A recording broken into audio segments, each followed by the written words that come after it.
Good evening, everyone, and thank you for joining us for our Monday night connection.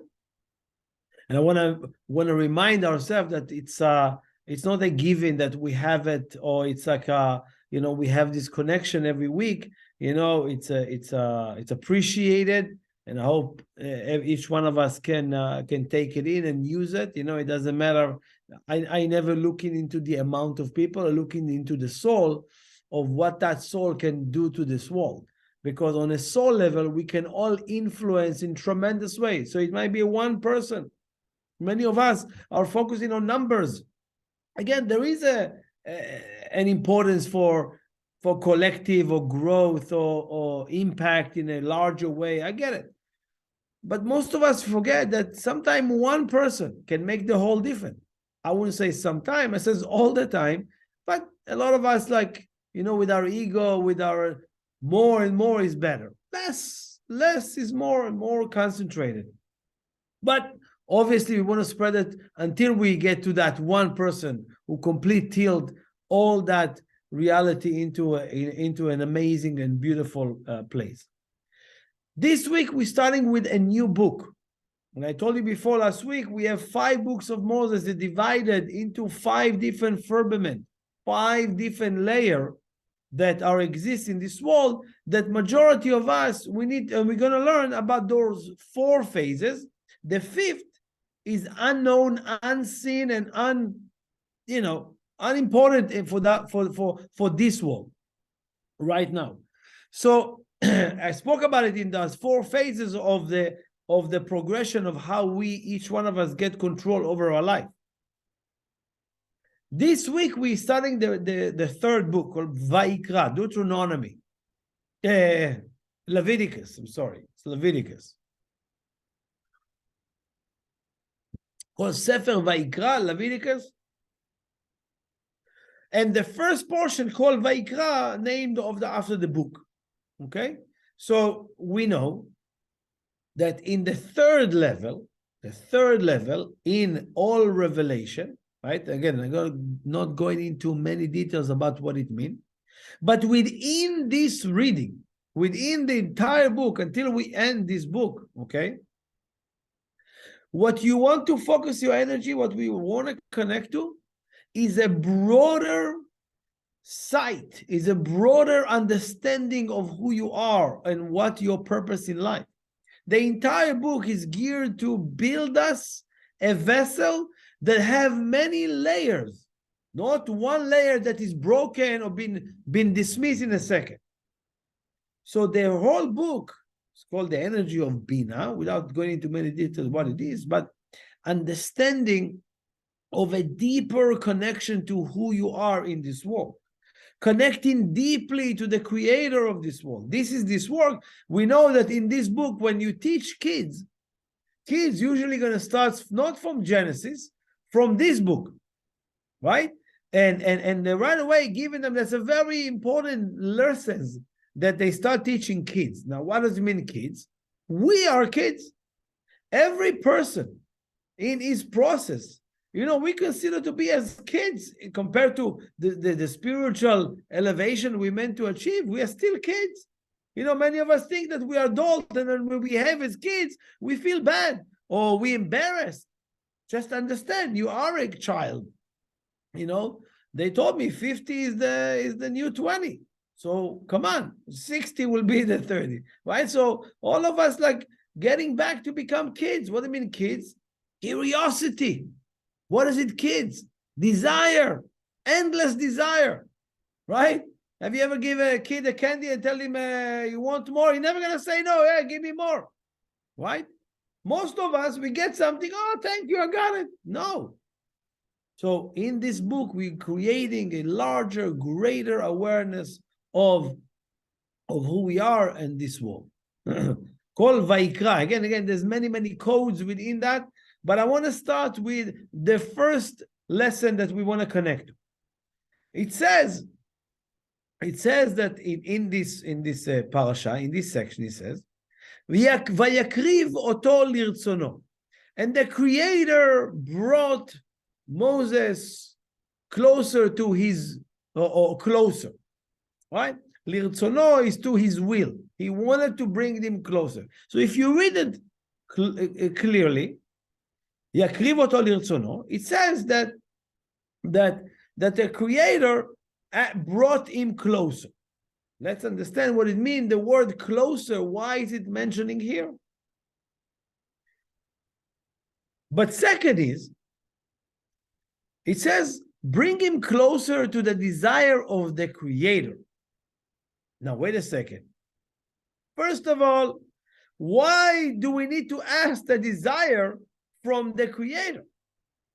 Either the Creator doesn't want to share with us. Is there any God who want to despair or throw away his children? Right? Is there any father or a parent who hate their kids and doesn't want to give them? Of course not.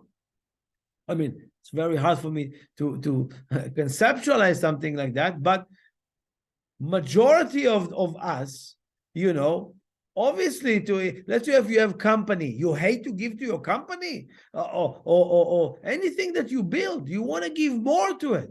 So now, why do they ask us to ask a desire from the Creator? Not just as they ask us in this parasha, in this week, they ask you to awaken the desire of the Creator. Meaning, I want not my desire, I want the Creator desire. That's what they're really asking you. Of course, what is the idea? Of course, the Creator wants to give us, what the universe wants to pour on us, many, many gifts. So I give you 3 ideas over here. One, the concept of awakening desire from below. That's what causes an awakening of desire from above. So if, again, it's not just somebody's waiting until you're going to move. What about if I'm not going to awaken desire? Of course, everybody have desire. But what we want is a desire that is non-stop. It's a desire that is unstoppable, untamed, unrestricted. With who? With what? Constant. That's what the desire of the Creator. Directly, constant, no stop. That's the type of desire that if you awaken from below, you can receive that from above. That's the first idea you need to awaken throughout these weeks, the next few weeks. 2 is, and I shared that earlier today, but many people, when I tell them, or when you hear the word prayer, I'm going to say a prayer. Many people are like, what is the terminology of prayer? Most people is you pray for what you don't have, or you pray for protection for somebody, or you pray that something will happen your way. Or some people said prayer, oh, it's religious. Many people don't understand that the prayer is an awakening of desire. The problem is many people praying for something that they don't have. And that's the problem. Because you're praying for a lack. You are asking lack. The lack to be filled. The lack cannot be filled unless there is a desire awakened first. The lack is not a motivation, now I need to go get it. The lack can only be filled from inside of us, not externally to fill up lack. So, what we want to is to pray to a real desire, first, to everything that you have. What does it mean? I just bought a car, right? I bought a car. That's it, I have the car. Do I need to pray for the car? I just got an apartment. Do I need to pray for my apartment? I just bought a shirt. Do I need to pray for my shirt? It's a desire. Many people think once I have it, that's it, it's mine. No, what happened to many people? After a while, they lost desire to wear that shirt. They lost desire to even use that machine or the device that you bought, to take these, all kind of like devices you're buying online. Unnecessary, so many. Yeah, it seems like interesting, it's only $30. Not a problem. buy from this, buy from that. But you're using a precious desire for something that might not be of use for you. This is the time that we're asking people to look at what you have. So, for example, I just share with people, I have like a couple of jackets. I don't have many, I'm not a big, I'm like having a couple of jackets, or I like a certain, like, couple of different shirts, and that's it. I mean, yeah, I have to keep a suit. For whatever reason, I need to keep a suit. But before that, I had like 6, 7 suits. And I used to look at them and say, I don't want to wear that. Meaning I have no desire for them. But they're sitting there. They're sitting there year after year. And people think, yeah, I just have things. It's an occupation of your desire. It's an occupied. It's occupied your desire. But what do you mean? It's in the closet. It doesn't bother me. No. You're asking for a new suit tomorrow, or a new this, or a new that. What I shouldn't have? Yes. But if you have desire for the thing that you already have, many people tell me, we fell off love. I don't love my boyfriend. I don't love my girl, whatever it is. Because you stop awakening desire for them. That's what it is. So again, and really be equipped to receive the abundance that when it comes with that type of desire. So when you do have desire to the thing that you have, it will attract more. Many people focusing on what I don't have, and they don't get what they don't have anymore. Please remember that. It's the second idea of the desire in another layer. And the third, which is really, really cool, anytime you making an effort, again, spiritual effort. Again, what is spiritual effort? Let's say a friend of yours asking you, even now, I was about to go to this party, and then, you know what? I'm going to stay, I'm going to connect. I'm making an effort right now to connect. That effort that you do spiritually, right?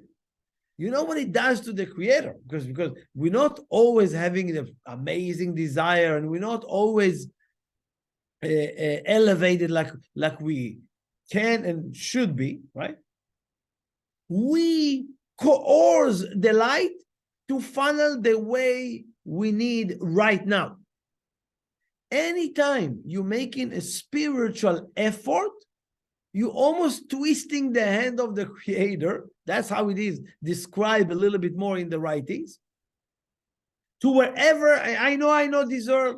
I know I don't have the greatest desire. I know I'm not that elevated.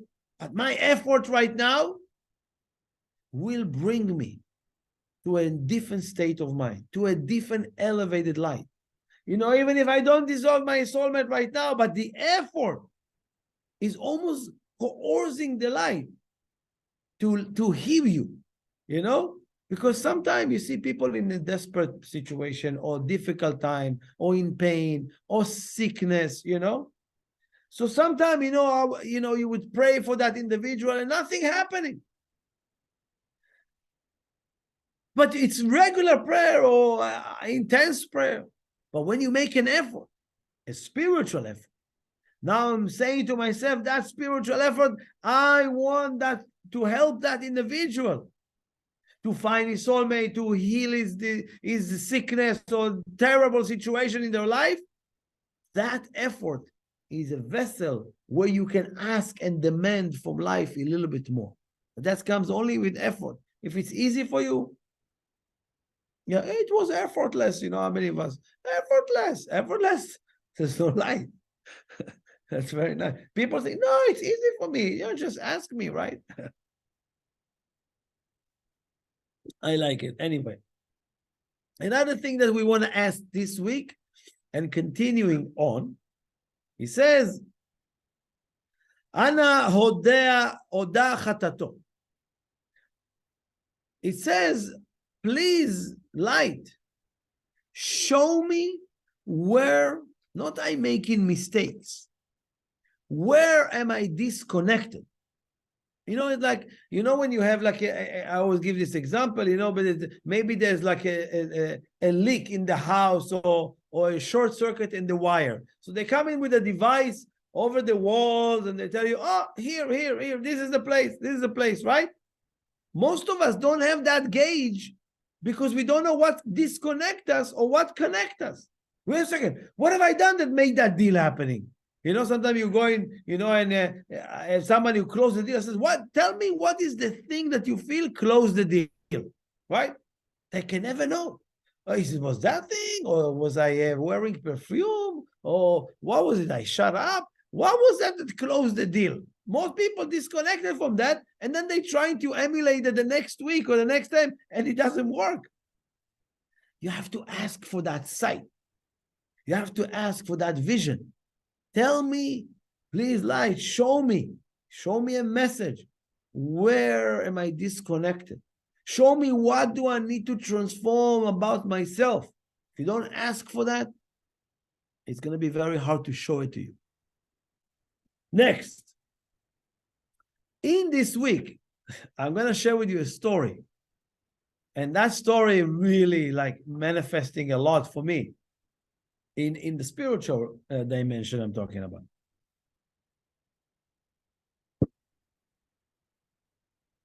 There was a story about, I'm going to read a couple of words for it's in Hebrew, so you understand.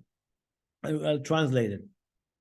סוחר עשיר יצא מהרכבת בדרכו ליריד. There was a very wealthy man that he was a merchant, right? He was dealing with merchandise, but he was very wealthy. And he left the train.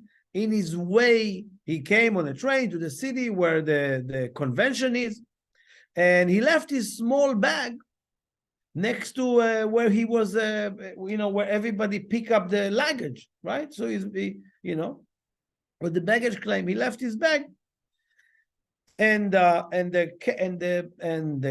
person that carried the bags, the bellboy, whatever it was there. So he told him, listen, take the wealthy man's bag to his hotel room. Okay, comes back, he about to go. He goes to pick up the package and to take it to that wealthy man hotel, right? Mistakenly, right? He took a different merchant bag. He was confused. He took someone else's bag, a different merchant. But he says to himself, it doesn't make any sense, right? That why that person, right, let me carry, his bag. It's a very,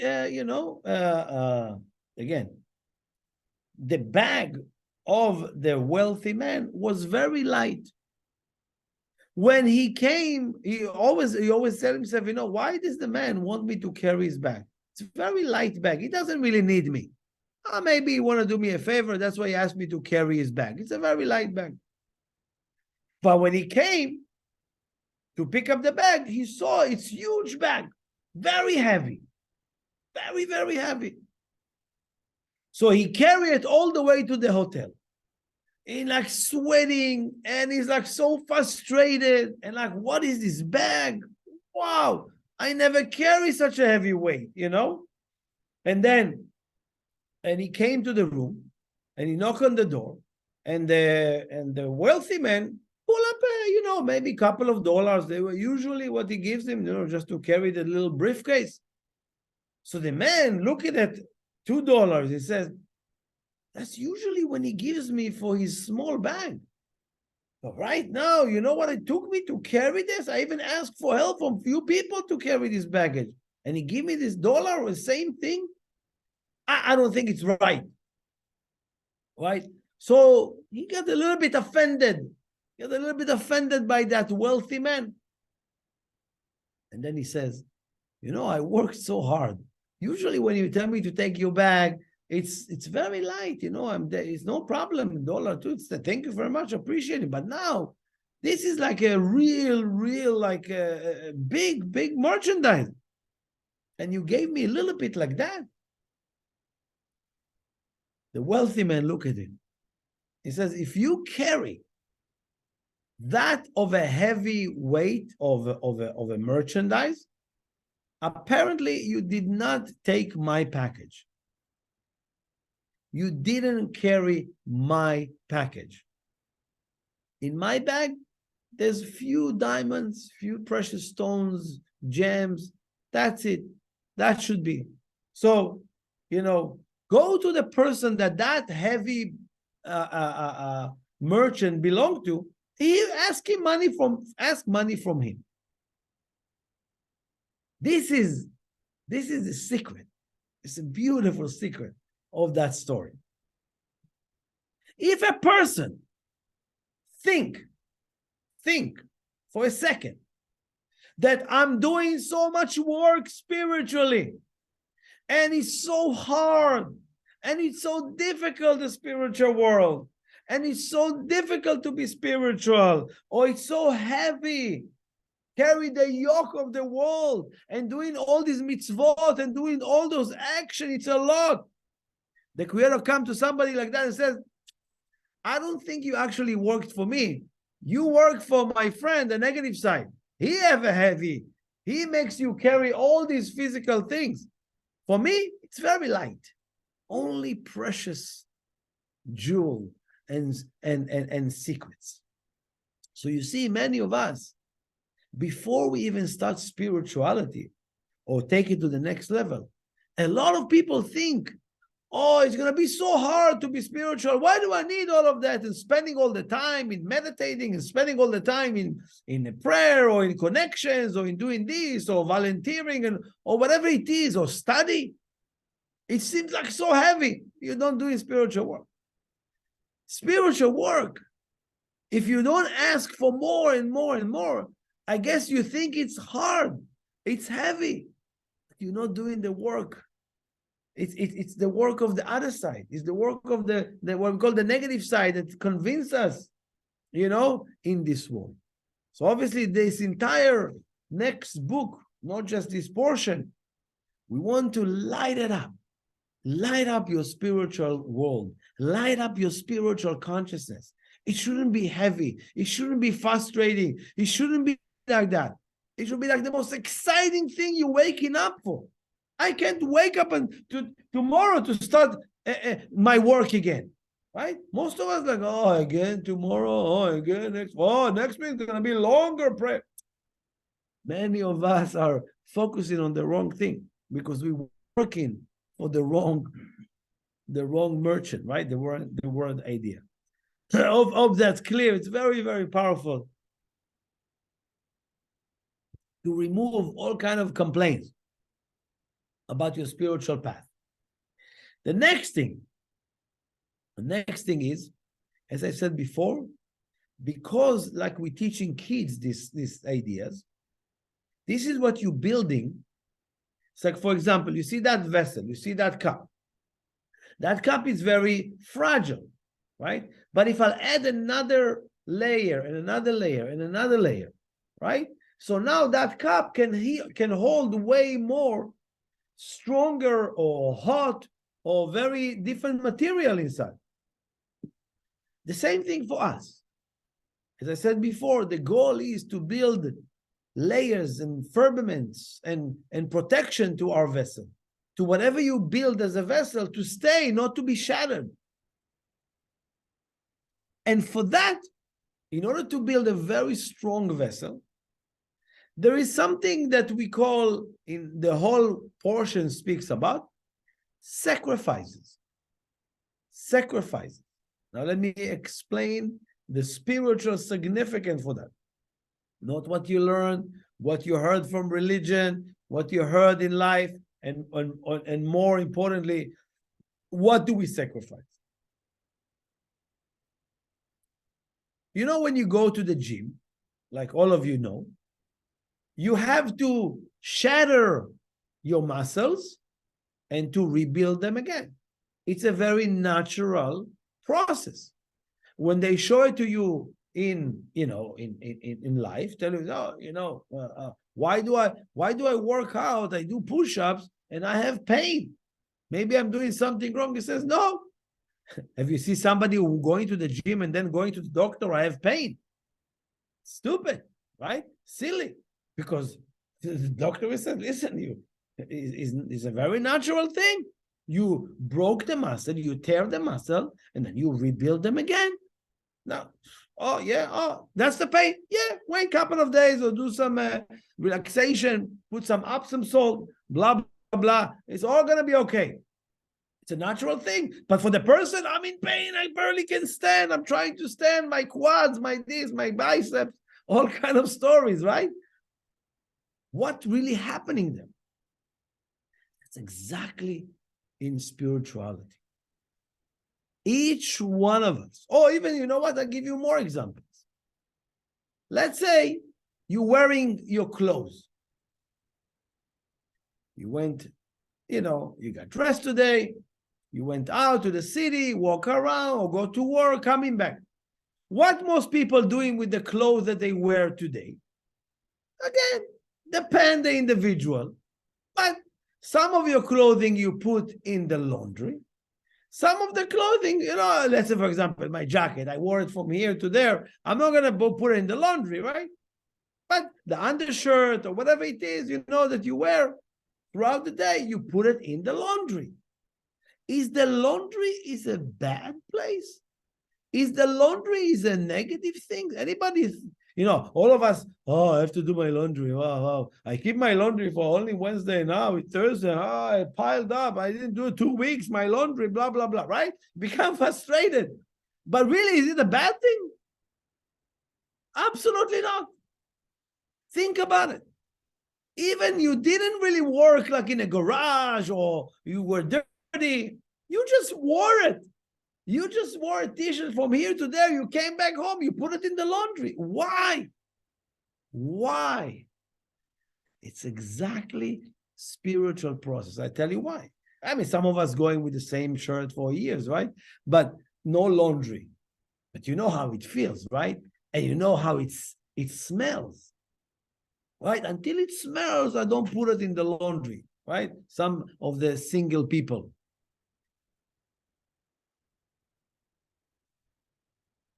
So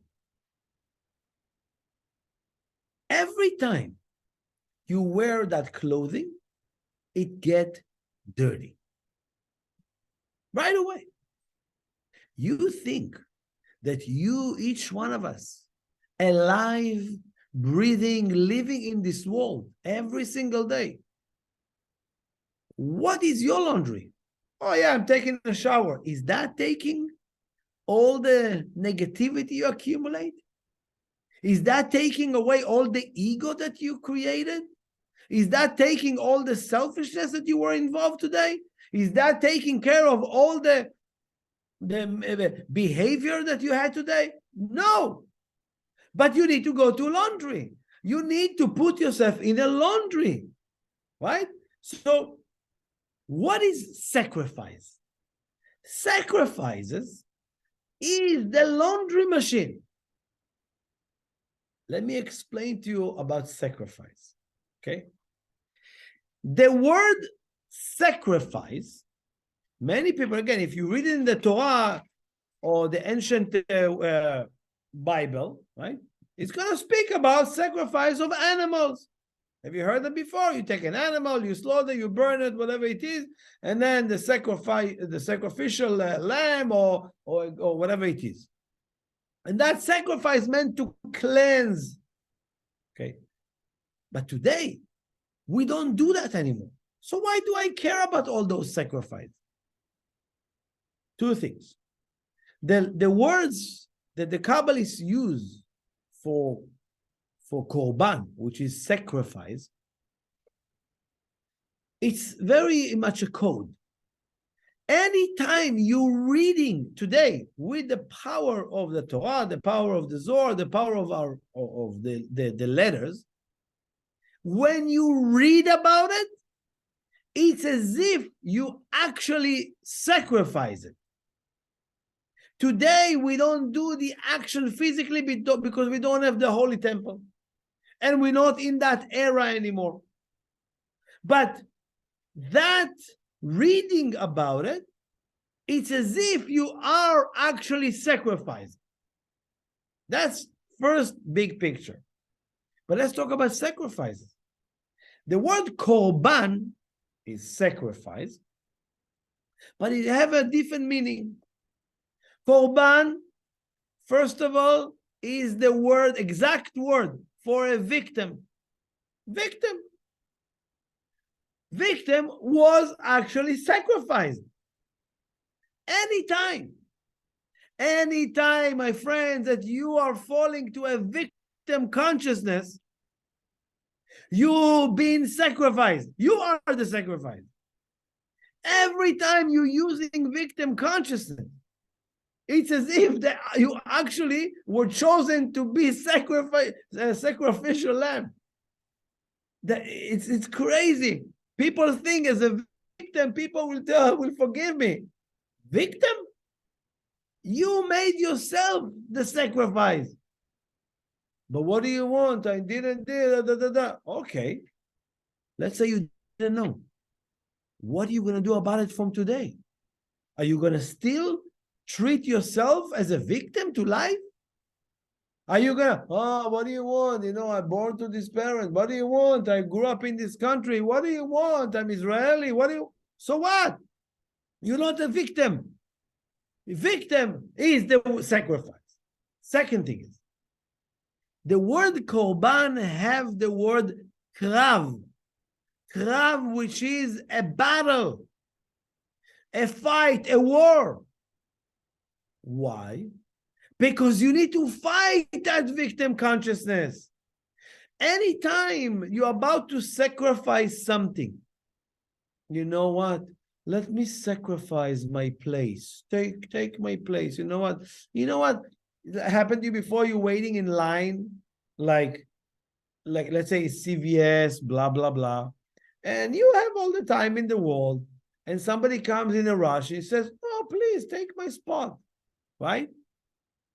All of us will gladly, no, please come first. No problem, right? Because it's not a sacrifice for you. Because if you were in such a rush, you would never think to give your space to somebody else in front of you. No. I'm in a rush. The Uber driver is waiting for me outside. I'm not going to let you come in and then right? Or, because you had the time. So it's not a problem to sacrifice that. Or let's say there's something like you have something that got broken or something that doesn't function very well, right? And you tell your friend, yeah, okay, take it. You like it? Take it. You feel like, okay, I'm going to sacrifice that, but you really don't want it anymore, right? So it's not really sacrifice. Real sacrifice is when you really battle to let go of it. And mostly is an internal battle. And you know what happened if you have a battle and you sacrifice the victim, right? Then you take the word korban, come from the word karov. You bring yourself closer. Karov meaning closer to the light. So listen, in one word, one connection, you get so many layers of each one of us can really function in a different way. So I want to give you 4 different ways of sacrifice. And it's written in this portion. And again, it's all consciousness, my friend. So they had 4 different sacrifice. One is called korban olah, which means the cattle. Sacrifice the bull, or which is a cow, whatever. What is this consciousness that's available for us this week? When we're reading that in Shabbat and Saturday, this is when we actualize the whole energy, right? But this week, each one of us need to bring it up to our consciousness, to our higher self, right? What are we cleansing? That first sacrifice is cleansing all energy of death energy of finite, energy of limitation, and finite actions. Actions without continuity. It's connected to death. Finite needs to be cleansed. We never meant to be a finite people. We meant to create infinite circle. So that's the first idea. The first sacrifice is, again, yes, you cleanse that energy. But from today, how are you going to behave? In an action that is just limited by you, or action that can manifest light in the world? How are you going to take action? What type of thoughts do you have? Unlimited thoughts or limited thoughts? If you do that sacrifice, no, I'm not going to do something that is related to an end. I want to continue opening the doors, opening more gates. That should be as the antidote. The second one was korban atzon. Tzon is the sheep, the lamb. What does it represent? It cleanses, it sacrifices that lamb, represent by removal of all ego behavior. All ego that touches anything that is contaminated with unnecessary pride and ego, your business, your relationship, your family, if it's engaged and infused with ego and pride, you want to cleanse that. Anything that came to our life, that's why the word son, which is that what we call a sheep, it's divided to Tzadik and Aleph, the first two letters, is numerical value 91, which represent a channel, right? Everything that's been given to you in life is so you can be channeled with that. What did you do? Me, my ego, my attachment, my fingerprints everywhere. You limit your ability to channel your energy through that. They put you on a stage, you were focusing on me, and I was so great, but there's no tomorrow. Why? Because it was too much you.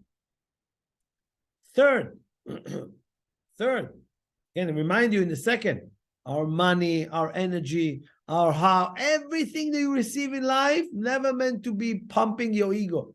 It's meant to be a channel for you to draw more light into this world. Your talent, your abilities, your beauty, your smile, your energy, anything. Meant to be a channel with it. Third, sacrifices that is korban ha'of, which is the birds. Birds. What is the bird cleanses? Anything that I'm doing that I have the bottom of it, or motivation for that, is what we call the desire to receive for the self alone. Anything like that. You know, or, like I said earlier last week, when you're not minding your own business. You know, birds, right? Birds, where are they going? Going everywhere. Oh, well, we're talking about things, right? Birds are constantly talking. Sometimes when you keep talking, you eventually something wrong is going to come out, right?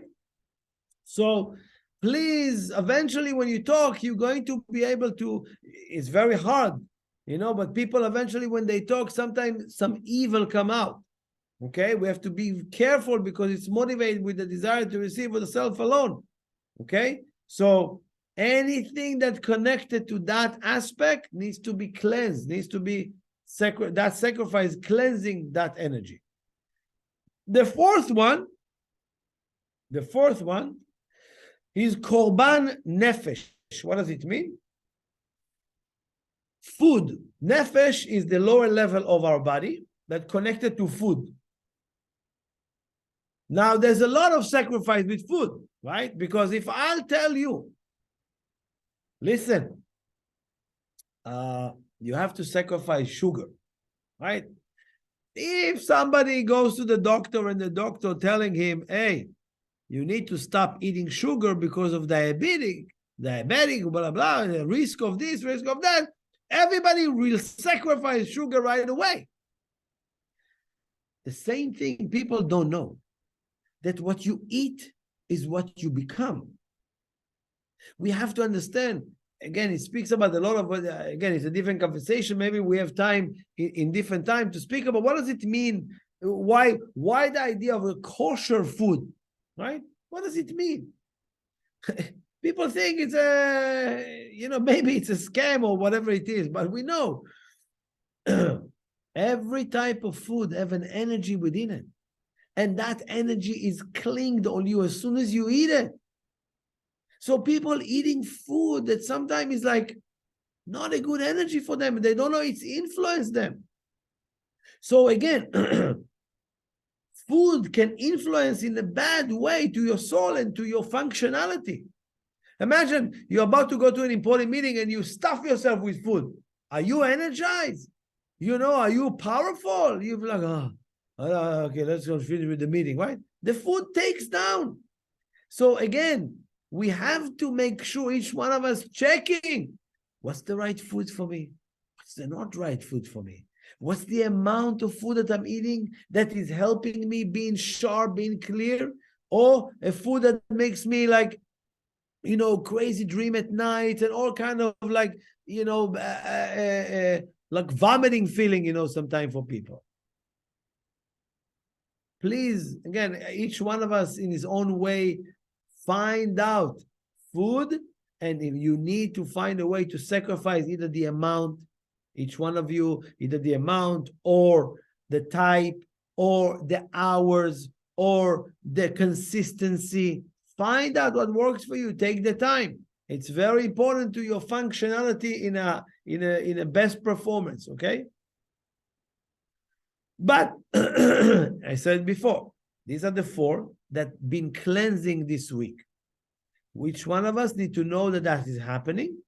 Each one of us need to make decision of having that laundry, right? Going to that laundry, going to that cleansing, right? If not, reality cleanses you, right?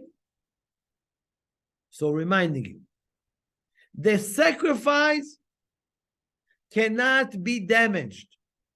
Meaning, oh yeah, I have this broken thing in the backyard. Take it, take it. That's not sacrifice. Something that is not damaged. What does it mean? If it's damaged, why do you want to sacrifice that? Right? It cannot be used as a vessel to elevate you. Right? So what it means, it's not a battle, and it's not going to get me closer to the light. Any sacrifice is like a laundry that brings you to a much cleaner and pure and longer connection to the light. It says that you have to put salt. They use the word salt, melach, salt over the sacrifice. What's the connection to salt? Again, without going into many details, it's a longer conversation, but when you put salt over a steak, it's not salty anymore. It actually makes the steak sweeter, like even tastier, right? So, but if you take salt by itself, it's really bitter. But if you put it on a meat, or on salad, or on egg, or bread, right? It's really always tastes much better. So something salty, it cleanses the judgment. What does it mean? Many of us, when you go like through an experience that is a little bit salty, is a little bit bitter, is a little bit not an ease of a digesting, that's great because it's sweetening. That salt is sweetening everything that is related or attached to limitation. Think about it. A steak is not tasty. Have you ever tried a steak without salt? It's really, I don't want to touch it. If you put a salt, changes the experience. That's what I'm trying to say. Any negative experience or a salty experience, right? Oh, you put salt on my wounds, right? Yes, that's what cleansed that. Give me more. You want to put more salt? You want to make it salty? You also are gonna be cleansed, right? We're running away. We're running away from that. So the last thing that is very important after all of that, Kabbalists explain that in this reading, when you said the word Vayikra, it's the last aleph is very small. It says, why it's so small? Because one of the things that can help you not to need to go through a lot of sacrifices is if you have true humility. True humility. We are on time? Okay. True humility. So one of the Kabbalists, Baal Shem Tov, he says something so beautiful, and I want to keep you with that thought. Whenever you want to speak, and pay attention to this, it's very beautiful. He says, whenever you want to speak to your creator, whatever you want to call it, God, creator, that light, everything is good. But whenever you want to speak to that force, right? What do you need? Where do you how many people, when you talk to, go scream to heaven, what do? They lift in their eyes and they scream to heaven, right? Oh, please, please, right? Have you seen people praying? They lift in their head, please, please, looking up to heaven, thinking God is over there, thinking there's a creator sitting there between the clouds. You missed the whole point. Because he says something beautiful. He says, when you want to speak to the creator, look down. What do I mean, look down? So he says this, when you're standing in front of a pool of water, right? If you look down to the pool of water, what do you see? You see yourself, you see the reflection. This is the way the Creator speaks to us. He's always lowering his head, and he sees the Creator in us. We are the reflection. So anytime you lower your head down, not just physically, but put your head down, put it down. Stop lifting your nose everywhere. Stop sticking your nose in every other bit. Lower it, humble, lower it. Then you're going to see the reflection of the Creator. It's been revealed to you. So many of us, that's the idea, that if you really understand that, any moment of humility, it's where you and the Creator are one. This is it. Not when you lift your head and your nose and you're, and puffed up and think, oh, wow, I'm great. That's something maybe for your ego. But really, when you're really, really looking for, that's when you lower yourself. When you lower yourself, then you see the reflection. Then you see the messages come from deep, deep inside of you. Like I said a couple of weeks ago, when you lower your head, you want to always look into your heart. Your eyes have a power. You don't understand. This is all not just physical mechanism. These are all channel for light. Your eyes, your face, your hands, your fingernail, everything is a channel for light. So that's why I'm saying, when you're lowering, for the sake of elevating the Creator within your consciousness. So there's many, many more, but I felt this is exactly what we can receive today and use for our week. Thank you, everyone, for joining us. Take what you can, receive what you're able to receive, but I would love if you can awaken greater and greater desire for this wisdom, for the connection with your Creator, and to spread it around us, so we'll have more people in a true humility, true connection to their Creator. So if you can help us share it or post it or subscribe, will be great. Thanks so much, everyone.